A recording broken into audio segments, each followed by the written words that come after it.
11 দলীয় জোটের জোয়ার দেখে মানুষজন দুষ্ট লোকেরা আমাদের পেছনে লেগেছে।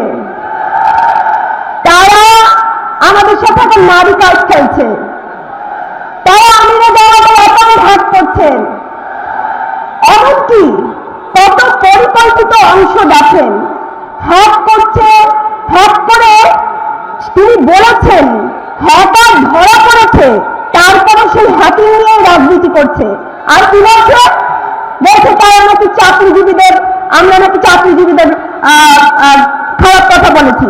অথচ দেখেন আমাদের দুজন নেতা আছেন, এর মধ্যে আমাদের আমিনুল জামাত একজন, তার স্ত্রী কিন্তু একজন চাকরিজীবী।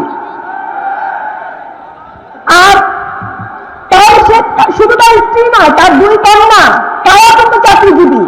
তাহলে এই যে একটা মিথ্যা অপপ্রচার, এবং এই অপপ্রচার দিয়ে আবার কিছু লোকজনকে দাঁড় করিয়ে এই যে একটা মিথ্যা চালানো, এর বিরুদ্ধে আমরা দাঁড়িয়ে গেছি না? এই যে দেখেন আমি চাকরিজীবী বোন হয়ে দাঁড়িয়ে গেছি। আপনারা বোনেরা এই যে ভাইদের পাশে দাঁড়ান, দেখেন আমাদের ভাই হাবিকে মেরে ফেলছে। হাবি আজকে নাই, কিন্তু হাবির বোনেরা আছে, হাবির ভাইরা আছে। আমিনুল জামাত কথা দিয়েছেন ঐক্যবদ্ধ বাংলাদেশ সরকারের জোট ক্ষমতা আসলে